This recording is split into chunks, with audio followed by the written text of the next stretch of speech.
Fala galera, como é que vai? Meu nome é Joshua Davis, sejam bem-vindos a mais um episódio. Hoje nós comemoramos o nosso 10º episódio aqui gravado no podcast. Espero que vocês gostem desse vídeo. Se gostarem do vídeo de hoje, deixa um like, compartilha comigo ou se inscreva aqui no canal. E é isso aí.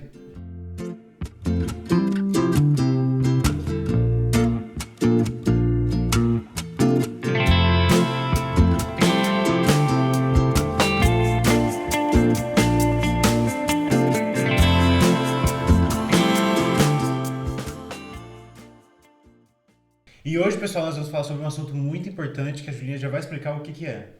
Para vocês que já assistiram os outros episódios do nosso podcast, vocês devem ter percebido que a gente sempre fala sobre a essência. Então hoje a gente vai falar em termos práticos como manter a nossa essência e a nossa identidade nos dias de hoje e no mundo plural. Então, primeiramente, alguém sabe o que significa ser um mundo plural? Júlia, então seria o mundo plural, vamos lá, então plural é o inverso de singular, não é? Então o mundo singular seria um mundo com uma só direção e o mundo plural seria o quê? Muitas direções ao mesmo tempo, muitos conceitos, muitas culturas, muitas linguagens, muitas vozes de todos os lados, muitas seria isso? filosofias, né? Muitas religiões também, tudo muito diversificado, né? Eu acho que o singular é algo que é muito simples, uma só linguagem, uma só cultura, uma só religião, né? E a pluralidade hoje, na verdade, a gente vê que com a globalização ficou-se, o que já era plural ficou ainda mais diversificado. Acho que houve uma diversificação da pluralidade. Em excesso, né? Exatamente. Exatamente, como o Mr. J falou, só pelo nome da palavra já dá para ter uma noção sobre o que seria essa Pluralidade. Já dá para perceber um pouco do que seria essa pluralidade. Nos termos sociais da sociedade, significa a coexistência desses diferentes ideais, crenças e até religiões. Então, para nós como cristãos, a gente tem que aprender a viver nessa sociedade diversificada. Então, vamos começar por o que vocês acham de como a gente, quais são os pontos principais da nossa identidade que a gente deve ter para manter nossa essência. Posso falar? Bem, eu acho que é o seguinte, o mundo plural, esse, na verdade, sempre existiu, né? Na verdade, sempre, desde que o ser humano saiu do Éden, o mundo começou a ser não tão singular, né? As pessoas começaram a pensar de diferentes modos, diferentes culturas, diferentes línguas, inclusive Deus mesmo multiplicou a linguagem, os idiomas, justamente para que as pessoas não tivessem tanta unidade e essa unidade não gerasse maldade, não é? A unidade é tão poderosa, a singularidade seria tão poderosa que pode gerar maldade, né? Por exemplo, é o que nós vimos no caso do Hitler. O Hitler gerou uma unidade tão grande, uma singularidade tão grande ali, que o objetivo era negativo, né? O objetivo do mal. Porém, o mundo plural, ele pode ser saudável, não é que seja negativo. Ele pode ser saudável. O que torna um mundo de tantas diversidades negativo é quando eu não estou firme na minha essência e vivo pulando de galho em galho. Ou seja, esse termo foi para lembrar um pouco do macaco da Amazônia, não é? Na verdade é o seguinte, as pessoas, quando elas não têm a sua identidade realmente resolvida, realmente concreta, então elas vivem nessa pluralidade de tentar encontrar uma identidade própria todos os dias. Um dia, agora eu quero ser professor, outro dia eu quero abandonar, eu não quero profissional, eu quero ser um esportista, no outro dia eu quero ser um empresário. E todas essas áreas que eu estou falando, na verdade, são só atividades.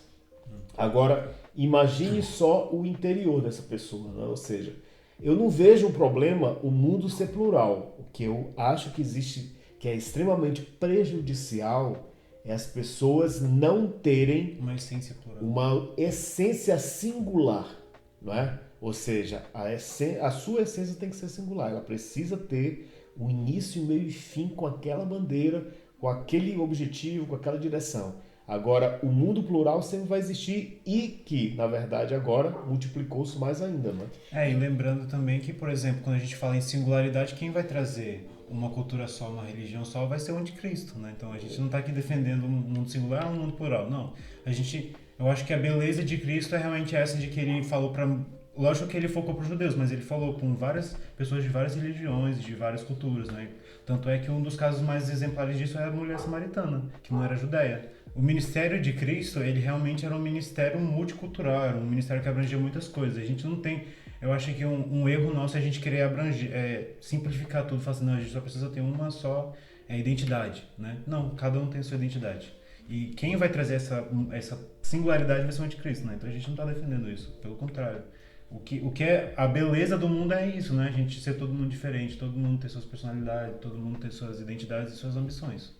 E diante do que está sendo falado aqui, né, é muito importante a gente frisar que não há algo errado na singularidade e não há algo errado na pluralidade, né? O errado é como você administra essas duas situações, porque na singularidade, se todo mundo acaba tendo o mesmo foco, a mesma visão, a mesma linguagem para algo que não é ruim, o resultado vai ser negativo.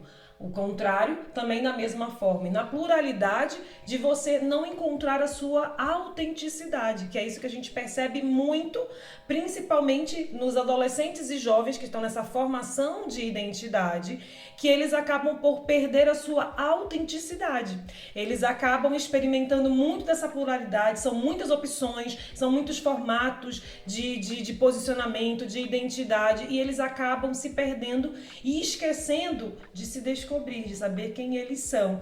E a própria palavra de Deus fala sobre isso, né?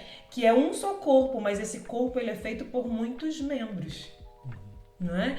Então, nós não vamos ser iguais, nós não vamos ter, nem todos vão ser cabeça, nem todos vão ser mão, nem todos vão ser pé, nem todos vão ser coração.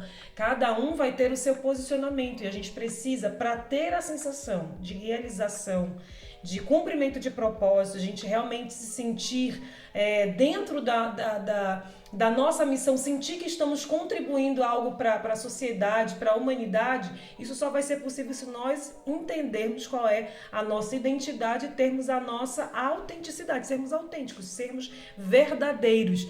E no mundo plural, e agora nós temos um mundo plural diversificado ainda, ou seja, ampliado, se torna para essa nova geração muito mais difícil viver esse posicionamento. Sim, e como eu até ia falar sobre isso, sobre os membros do corpo os membros da Igreja de Cristo, porque como já foi falado aqui, não existe problema de ter essa diversidade. E como o Mr. J falou, a gente tem que ter, no mundo plural, a gente tem que ser singular. E essa singularidade é a essência, que como a gente já falou em outro episódio, a diferença entre identidade e essência. E a nossa essência tem que ser Jesus. Por isso que a Igreja de Cristo tem uma essência singular, que é Cristo. Então, Joseph, por exemplo,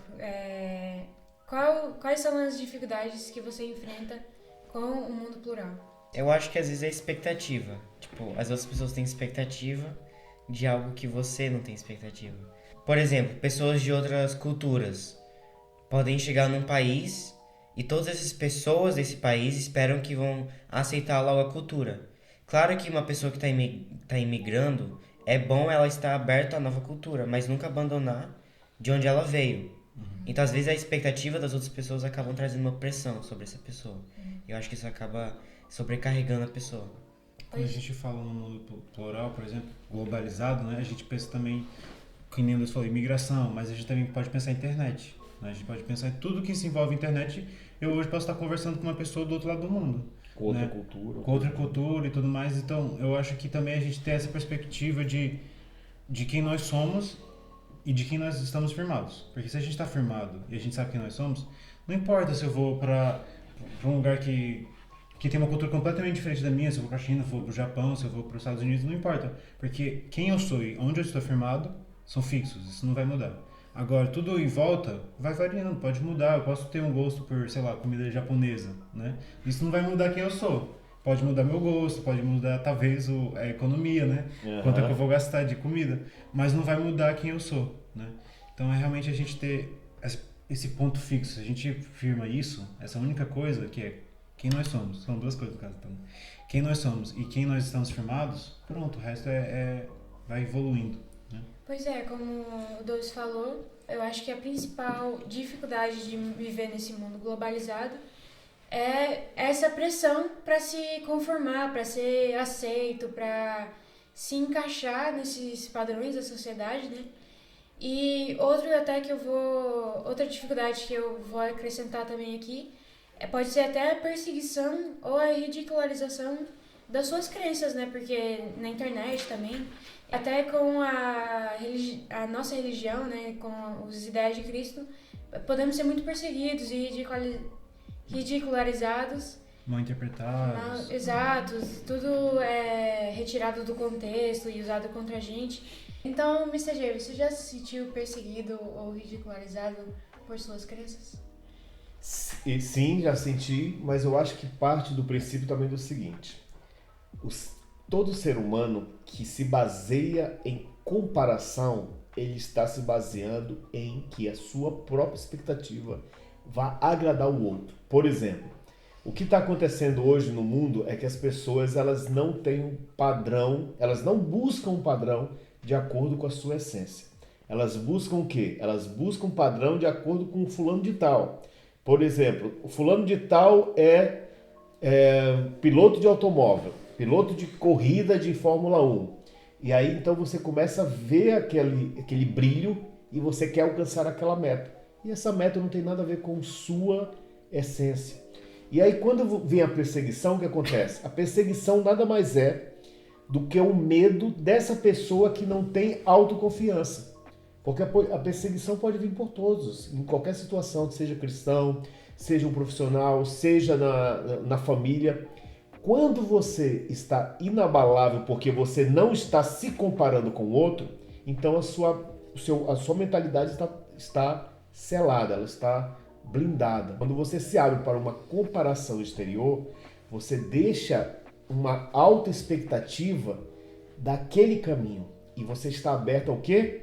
A uma autoaprovação do outro. Ou seja, quando o outro lhe aprovou, ok. Quando o outro lhe perseguiu, você caiu, você desiste. Então, a verdade é o seguinte, o que o David falou mesmo. Se fixar no ponto de essência do que você é, da sua identidade. A partir dali, fulano de tal pode ser campeão de futebol, pode ser campeão de Fórmula 1, pode ser um big milionário, pode ser o que for. Porque você sabe que você não vai ser aquilo, você vai ser quem você nasceu para ser. E também é importante notar que a gente nunca vai agradar todo mundo, né? Exato. A gente tem muitas pessoas que são people pleasers, que se sacrificam, tiram tudo que é delas para fingir que é uma pessoa mais agradável, né? Então, ela não expõe as opiniões dela em público, ela não diz o que ela acredita, ela vai literalmente mudar as personalidades dela, tudo que ela acredita, para encaixar com a personalidade de outra pessoa. E isso não faz sentido, porque sempre vão haver pessoas que a gente não vai agradar. E não tem a ver com quem nós somos, não tem a ver... Se uma pessoa acha que eu sou chato, não tem a ver, porque não quer dizer que eu sou chato, quer dizer que a pessoa tem alguma coisa dentro dela que acredita que eu sou chato. Às vezes lógico que às vezes a gente pode mudar para agradar mais as pessoas, né? Mas a gente não pode sacrificar aquilo que é mais importante para nós, né? A gente tem que entender que muitas vezes uma pessoa vai achar a gente chato, uma pessoa vai achar a gente rabugento, ou sei lá, enojado. Mas é porque nós somos assim, né? Não é eu sou assim, nasci assim, vou morrer assim. Não, a gente vai mudando pro melhor, né? A gente tem muitas coisas que vêm do diabo, né? Que a gente não é nosso. Mas essas coisas a gente precisa limpar mesmo. Mas tem muitas coisas que Deus nos deu. E essas coisas a gente não pode sacrificar. A gente não pode só... isso aqui... O meu amigo não gosta disso aqui, então eu vou deixar de ser essa pessoa. Eu vou ser uma pessoa um pouco mais extrovertida, engraçada para agradar essas pessoas. Não, tem que ser você. Inclusive, falando-se sobre a comparação, né? A comparação, ela pode ser, na verdade, uma sabotagem. A sabotagem é um mecanismo de defesa que a pessoa cria, ou seja, ela tem uma necessidade de ser aceita E para ela ser aceita, ela começa a se comparar com o ambiente, ela começa a criar padrões de comparação. Isso é o que? Na verdade, é um mecanismo de defesa. E esses mecanismos de defesa, essas sabotagens, muitas vezes limitam o potencial total dessa pessoa. Ela não consegue ser quem ela poderia ser, ela não consegue alcançar o que ela poderia alcançar, porque ela mesma está se sabotando com crenças limitantes, com limitações, né, com esses mecanismos de defesa. E que muitas vezes a gente nem se percebe, é algo inconsciente, porque a sabotagem ela pode ser consciente, né, ou ela pode ser inconsciente. O de comparação, a sabotagem de comparação, normalmente é um mecanismo de defesa já inconsciente. A pessoa tem a necessidade, ela tem o medo de não ser aceita, né? Porque na maioria dos mecanismos de defesa e as sabotagens são derivadas de um medo. E na comparação é o medo de não ser aceita, é o medo de não agradar as pessoas, é o medo de não ser acolhida naquele ambiente. Então a pessoa ela começa inconscientemente a perceber como é o padrão daquelas pessoas, né? E se comparar com alguém que naquele padrão é uma referência. E ela constrói o posicionamento dela baseado nessa comparação. E ela esquece de analisar quem ela realmente é. Será que aquele ambiente realmente é para ela? Será que aquele lugar realmente é para ela? Será que ela está realmente num posicionamento que ela vai ali conseguir apresentar para o mundo todo o potencial, a força que ela pode apresentar, que ela na verdade é? Muitas vezes não. Por quê? Porque a pessoa nem sabe quem ela realmente é, qual é a essência dela, o que ela pode fazer, porque ela está sempre baseando a sua vida na pluralidade, e não há uma busca por uma singularidade, uma autenticidade, quem eu sou, aonde eu posso me inserir que eu vou conseguir dar mais frutos, aonde eu posso me posicionar que eu vou ter um posicionamento muito mais empoderado. Às vezes as pessoas elas estão no lugar errado, cercadas das pessoas erradas, e há uma influência do mundo, do mundo externo para o interno, com certeza. Vocês estão indo, repete a sua última frase. Muitas pessoas vivem mais baseadas na influência do mundo externo para o interno do que do interno para o externo. Pois é, e tem uma frase que eu já ouvi, não. Tem uma frase que passou pelo meu ouvido. Como disse o outro. Pois é, tem uma frase que eu gosto muito sobre essa busca por aceitação, né, essa pressão para se conformar na sociedade, que é assim: não busque ser perfeito no mundo que crucificou a única pessoa que já foi perfeita. Então, e é importante notar também sobre essa perseguição que em Atos diz que a igreja se alegrava em ser perseguido por estar tomando parte de uma fração da dor que Jesus sofreu. Então, diante dessas dificuldades, quais são os pontos principais que a gente deve ter para manter nossa essência? Para mim existem duas características fundamentais. A primeira, maturidade, e a segunda é posicionamento. Todas elas são derivadas, vamos dizer assim, da identidade, da construção da identidade, da autenticidade da pessoa, né? A maturidade é a forma como você vai se posicionar, como você vai responder às pressões do dia a dia. E eu só consigo ser maduro à medida que eu consigo saber quem eu realmente sou, né? Quem eu sou, quais os meus princípios, quais os meus propósitos, quais as minhas metas de vida. E aí eu vou construindo essa maturidade baseada na minha identidade.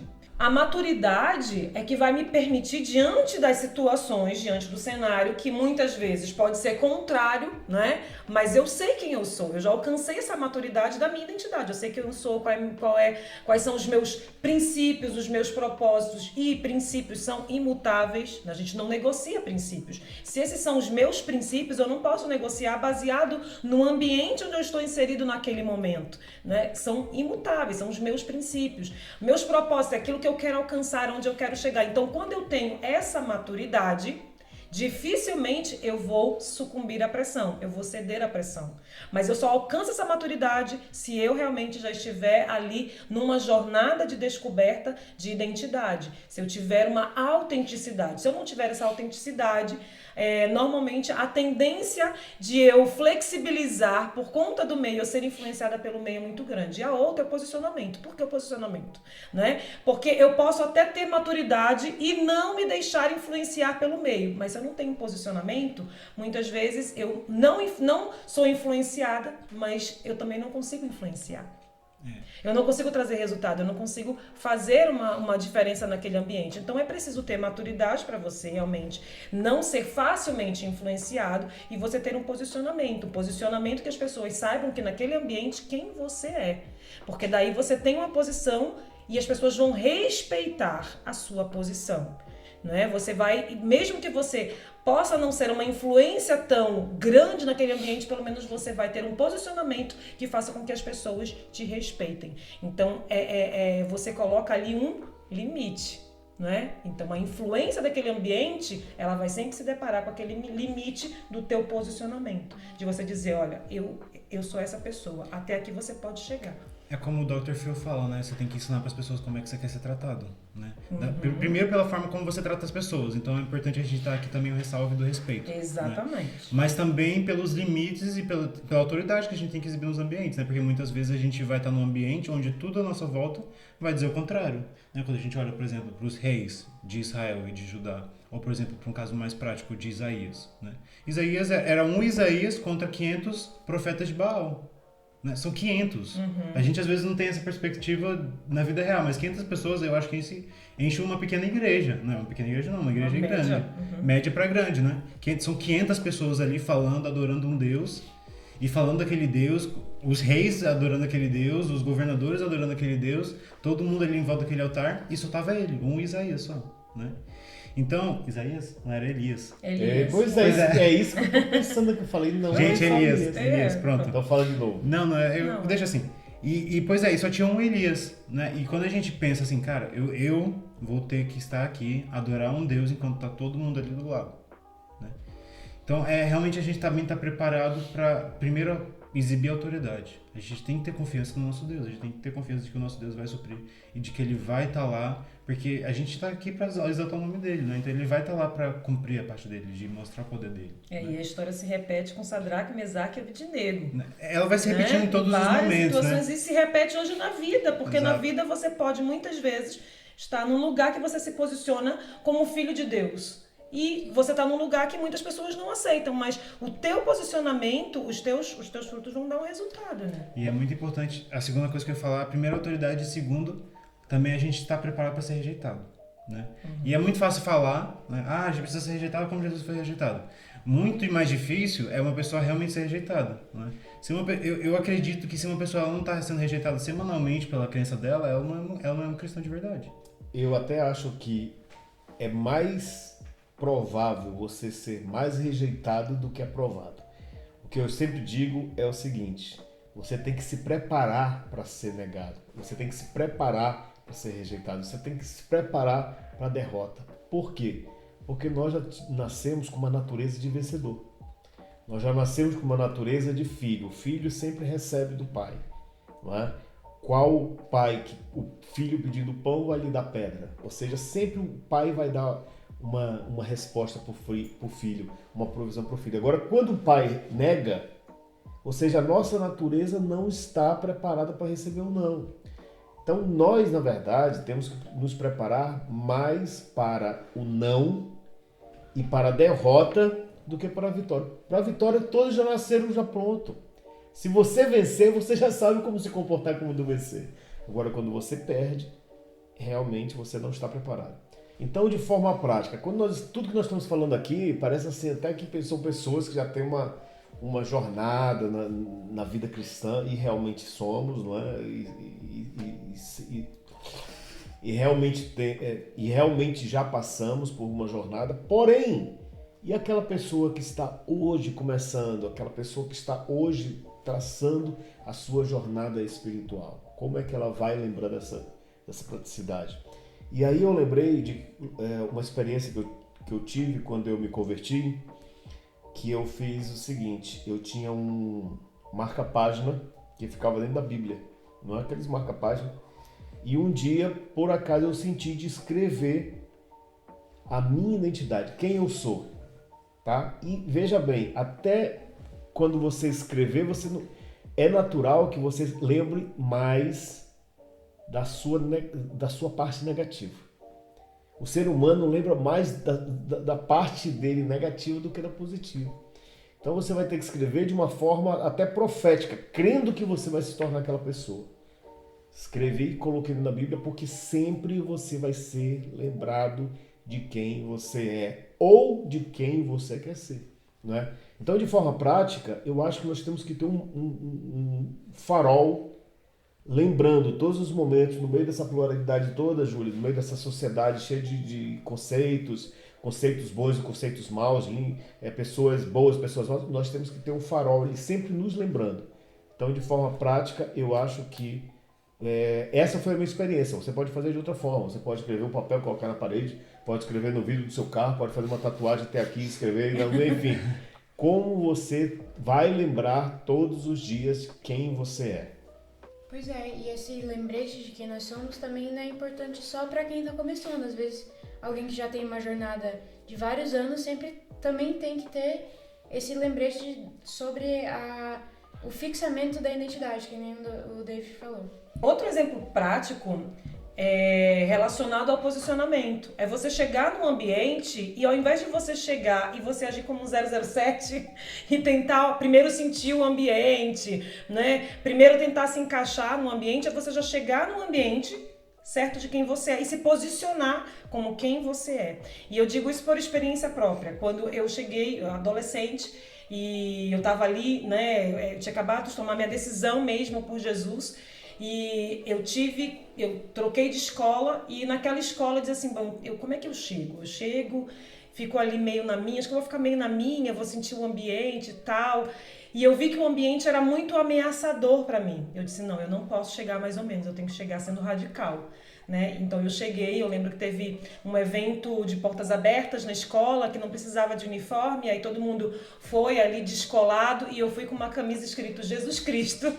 Eu disse, eu tenho que ser radical nesse ambiente, eu tenho que me posicionar. Então todo mundo vai saber, eu tô com uma camisa de Jesus Cristo bem grande naquela época, na minha adolescência, a minha adolescência há muitos anos atrás. Não era comum as pessoas usarem nada que reportasse ao evangelho, à igreja ou a Jesus. E eu cheguei lá com Jesus Cristo, era até um desenho meio Coca-Cola, assim, as letras, né? Jesus Cristo, cheguei lá, me posicionei e aquilo ali facilitou a minha jornada dentro daquele ambiente, porque as pessoas já sabiam quem eu era.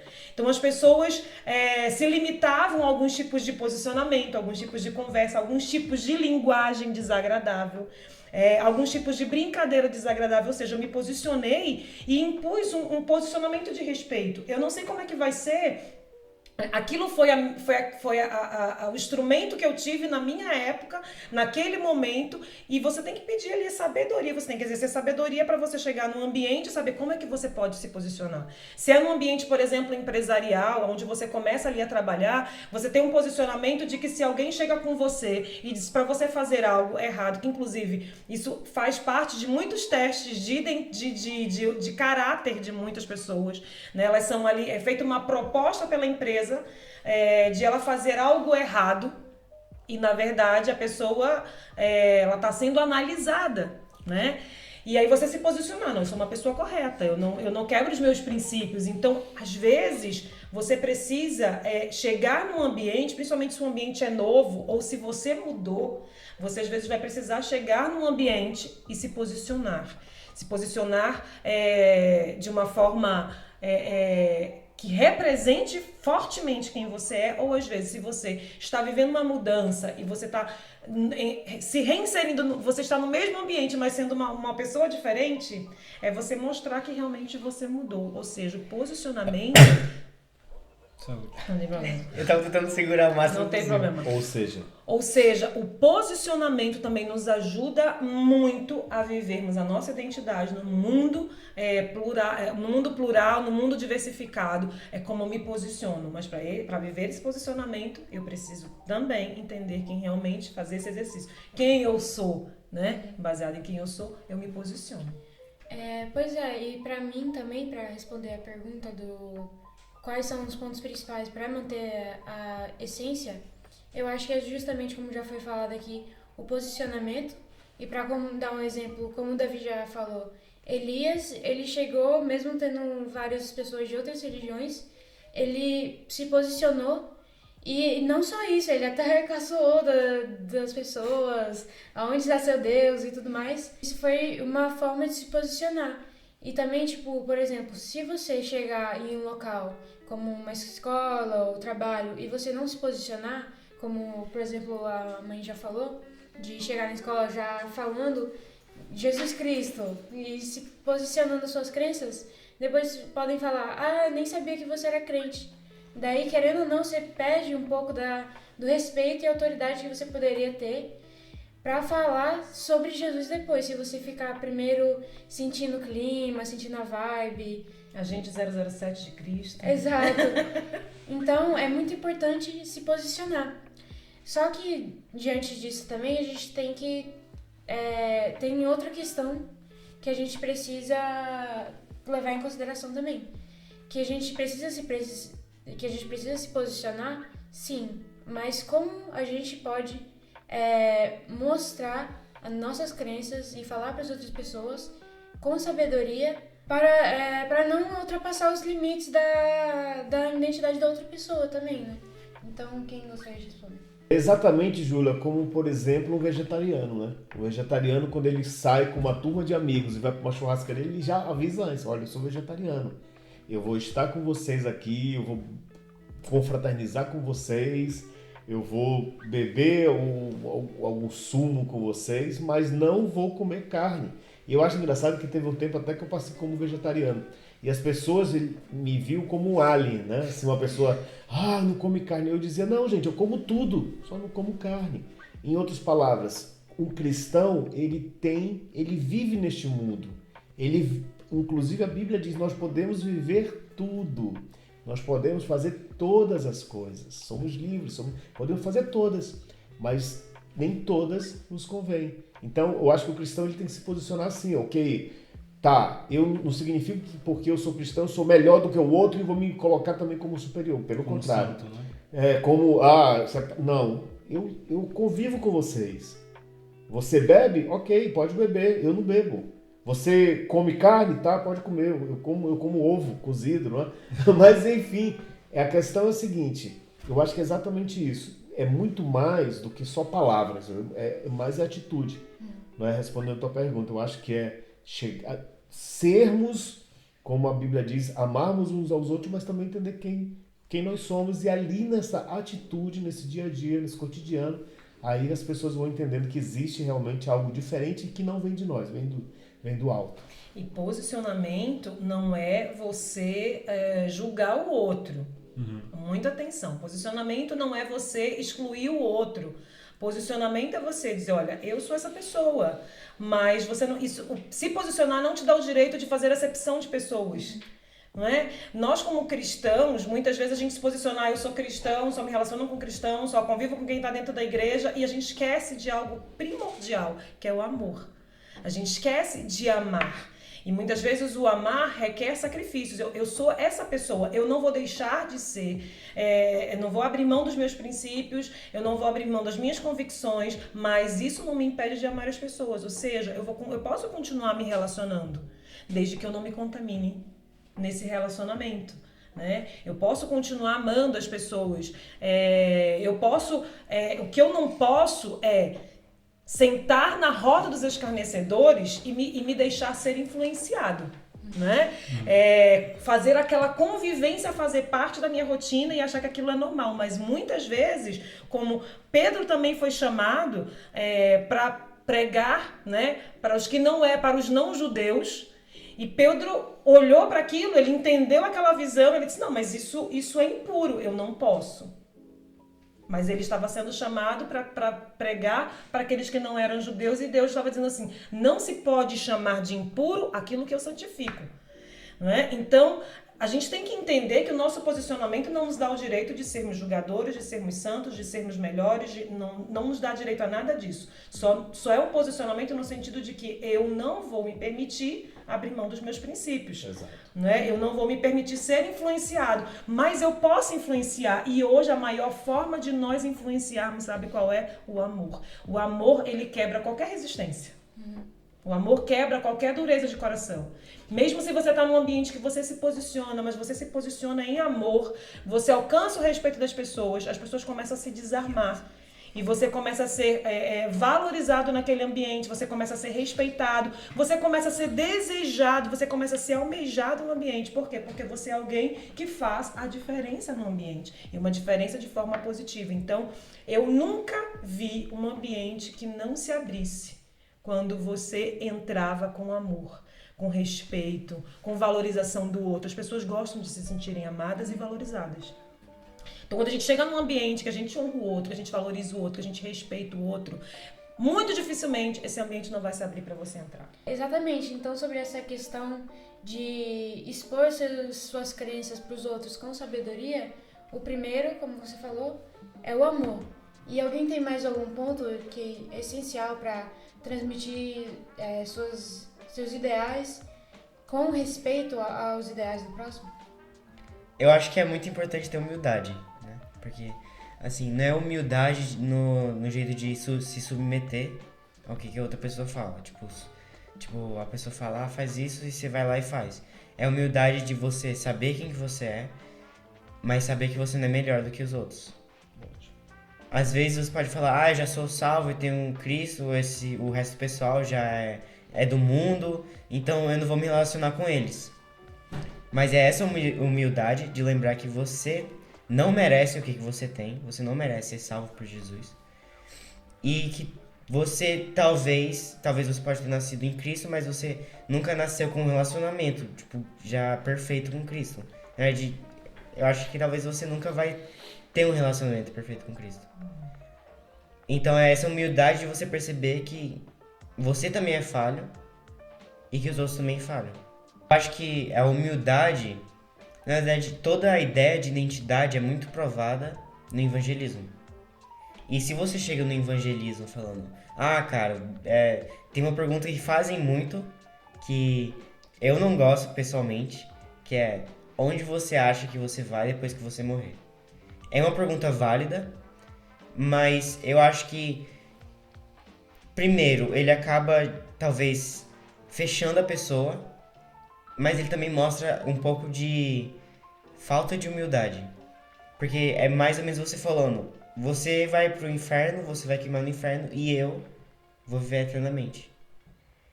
Pode até ser verdade, e é uma verdade. Mas se você se coloca acima dessa pessoa, a pessoa se fecha. E você não consegue mostrar a sua identidade, que reflete a identidade de Cristo. Então a primeira coisa que você tem que fazer é você se rebaixar. Você pode talvez até ser mais rico, ter um status social melhor do que a pessoa, mas você tem que se colocar abaixo dela, você tem que ser o servo dela. Então, se você tem uma palavra de conhecimento, você pode falar, eu não tenho certeza se isso se aplica a você, mas eu gostaria de compartilhar com você um pouco do amor que eu tenho, do amor que eu recebi, e orar pela pessoa, tentar ajudar ela, falar sobre os problemas. Quebrar as resistências primeiro, né? E é exatamente isso como diz a Bíblia. Maior é aquele que serve. É você se colocar na posição, primeiro, de você servir, de você ser humilde, de você, não é? E não de você se impor por cima, mas você se colocar ali para ajudar. A vida já é tão difícil, as pessoas já vivem tantas dores, tantas dificuldades, que a gente tem que... É tão fácil acessar as pessoas hoje em dia, né? Você vai pela dor da pessoa, como eu posso te servir, como eu posso te ajudar, você é importante. Olha, ou seja, valorize a pessoa, ame a pessoa, você quebra qualquer resistência. E lógico que também a gente fala isso, mas não é falso, né? Porque a gente realmente se importa com a pessoa. Exatamente. E é por essa que é a diferença. E eu acho que o exemplo do evangelismo é o melhor exemplo que tem, porque quando a gente fala no contexto de um mundo plural, a maior exposição que a igreja tem é no evangelismo, né? Quando a gente está na rua mesmo pregando para as pessoas. E não é aquela coisa, eu posso orar por você, você é muito importante, sabia? Não, é você realmente se importar com aquela pessoa, você olhar para ela e falar assim, o que ela precisa hoje? Como é que eu posso ajudar você hoje, né? E eu acho que essa questão de a gente se submeter vai muito contra a natureza humana, né? Porque muitas vezes a gente... E eu acho também um pouco de brasileiro também, que a gente quer sair por cima, a gente quer sempre tirar o melhor proveito de alguma coisa. E não, a gente tem que se submeter, a gente tem que colocar por baixo e falar assim, como é que essa pessoa pode tirar proveito de mim? Né? Daí um bom exemplo de diferenciar o singular do plural. Quando a pessoa também ela vive muito no singular, ela perde a empatia, ela deixa de se importar com o outro. Não é? Então é importante a gente saber fazer essa dosagem, porque quando a gente se importa com o outro que ama de verdade, você chega no ambiente, por exemplo, para você evangelizar, você olha naquele ambiente, quando você tem humildade, você tem empatia, você consegue abrir mão da tua singularidade, né, para observar o outro e dizer assim, olha, fulano, aquela pessoa ali não tá legal, ela não tá bem. E aí você chega e se aproxima, poxa, tá tudo bem com você? Eu posso te ajudar? Posso fazer alguma coisa? Eu posso orar por você? Às vezes você nem precisa dizer nada, você vê que a pessoa está sofrendo, você vai lá, abraça, ou seja, você se faz presente. Você sai da sua singularidade. A singularidade, quando ela perde a empatia, ela se torna algo extremamente perigoso. Até porque a última coisa que a pessoa quer quando ela tá num momento difícil é uma pessoa aleatória chegando na rua falando tudo que você faz é errado. Porque a pessoa passou a vida toda dela construindo meio que quem que ela é. Ou sendo só julgado. pra chegar alguém que ela nem conhece pra falar, você tá fazendo tudo errado. Ela não quer ser acusada. Eu acho que nesse exemplo singular, às vezes a gente foca tanto nos dogmas, nos rituais, nas liturgias, que a gente acaba focando numa linha só, né? E eu acho que é quando a gente realmente abre esse espaço para assim, não para pluralidade no sentido de vamos aceitar todo tipo de cultura, tudo que é do mundo a gente vai abraçar para dentro da igreja, não. Mas a gente abraçar tudo aquilo que é importante. De tudo a gente tem que tirar proveito, né? Reter o que é bom. Reter o que é bom, exato. Amar o pecador e não pecado. Exato, sentar com os pecadores e não pecar com eles. Mas a gente fala isso e também parece muito fácil, né? A gente fala, você tem que amar. E às vezes não vem natural. Pra mim, às vezes não é natural amar aquela pessoa. Olhar pra uma pessoa necessariamente na rua, às vezes... Né? Mas é aí que vem também a gente, por exemplo, a gente amar a Cristo. Né? E é por isso que é tão importante a gente primeiro ter nossa base que é Cristo. Porque quando a gente ama Cristo, pronto, os nossos olhos são trocados. Né? A gente muda a lente da nossa visão. Às vezes, quando a gente está na rua, quando a gente está pregando o Evangelho, quando a gente está falando sobre o amor de Cristo, a gente tem que fazer essa oração, né? De Cristo, me ajude a enxergar essa pessoa como você enxerga. Né? E é um exercício também. É um exercício, porque você não começa... Se você hoje tem interesse em evangelizar, você não começa já sabendo tudo, tendo a empatia perfeita pela pessoa, né? Você começa... Você não tem importância nenhuma, valor nenhum pelaquela pessoa, às vezes, né? Mas aí o que você tem que fazer? Você tem que fazer esse exercício diário de perguntar, Deus, como é que você vê essa pessoa? Como é que o Senhor entendeu? Qual foi o propósito dela criação dessa pessoa? O que essa pessoa está passando hoje? Eu acho que se eu, Juliane, fosse dar um conselho para alguém que tem interesse em começar a evangelizar pessoas, eu ia dizer, primeiro aprenda a se importar. Se importe, ame. E se você não tem esse amor, e isso foi um exercício que eu mesma fiz, Senhor, dá-me amor por vidas, dá-me amor por pessoas. Hoje eu já tenho dificuldade de ver um videozinho com alguém chorando que eu choro junto, mas eu não era assim. Eu era uma pessoa de coração duro. Meus filhos hoje mandam um vídeo pra mim e ficam tirando onda comigo. Quer ver como ela vai chorar? Né? Às vezes assistindo uma série que eles estavam assistindo, eu estava sentada atrás, eu vi aquela cena e comecei a chorar, e eu nem conheço a série, e eles já sabiam que eu estava chorando. Por quê? Eu sempre fui chorando? Não. Eu sempre tive um coração assim, empático? Não. Eu era uma pessoa que eu não me importava com os outros. Eu me importava comigo. Eu era constituída para crescer dentro do meu mundo, como todas as pessoas são. A natureza humana. Cada um pensar em si mesmo, na sua construção de vida, na sua família, enfim. Mas chegou um momento em que eu me deparei com o amor de Cristo de tal maneira que eu fui confrontada. Porque Cristo me amou de tal maneira que eu desejava ter esse amor de Deus dentro do meu coração, sabe? Eu comecei a clamar, Senhor, dá-me amor por vidas. E é você começar primeiro um despertar interno de se importar com o outro, um exercício de olhar para o outro, como é que eu posso ajudar em pequenas coisas, na escola, no meu dia a dia, ou seja, é você desenvolver uma prática de empatia, um coração que se importa. Então, quando isso realmente nasce dentro de você, vem naturalmente, porque você não vai conseguir se impor sobre as pessoas, você vai amar a pessoa, você vai se importar, você vai querer que ela tenha uma experiência com Cristo, que ela seja salva, para que os problemas dela, ela tenha onde encontrar um alívio para as adversidades que ela vive. Estou dizendo que a gente aceita Jesus e a nossa vida vira uma perfeição, não é isso, mas a gente tem ali aonde buscar forças, aonde exercer a nossa fé, a gente tem onde aliviar a nossa carga, né? A gente continua tendo aflições, mas a gente consegue ter o bom ânimo porque a gente entende que Jesus venceu o mundo. E Ele nos deu essa característica de sermos vencedores. E essa mensagem que a gente quer deixar para vocês, quando a gente entende a nossa identidade, quando a gente vive a nossa autenticidade, quando a gente vive a nossa chamada, o nosso propósito, a gente tem um sentimento de realização e a gente consegue amar ao outro. A Bíblia diz que é para amarmos o próximo como a nós mesmos. Se eu não me amo, se eu não vivo uma realização, se eu não tenho vivido a minha essência, dificilmente eu vou conseguir amar a mim e amar o outro. Então, quando a gente volta a essa essência, quando você entende quem você é, e principalmente quem você é em Deus, e você está realizado, você está bem posicionado, é fácil você conseguir amar você a si mesmo, você entender a sua chamada e você conseguir abrir o seu coração para amar e abraçar outras pessoas, sem negociar quem você é. Então, Deus tem uma missão, um propósito muito grande para a sua vida, que Joseph não pode cumprir a minha missão, Joshua não pode cumprir a minha missão, ninguém pode cumprir a minha missão, ninguém pode cumprir a sua missão. Então, viva a sua essência, o seu chamado, volte àquilo que Deus preparou para você, se posicione da maneira correta no mundo, que você vai viver uma realização, produzir muitos resultados e você vai alcançar um número muito maior de pessoas e você vai, através do amor, quebrar barreiras. Deus abençoe você e se você gostou desse vídeo, deixa aqui abaixo o seu like e já se inscreva no nosso canal. E é isso aí.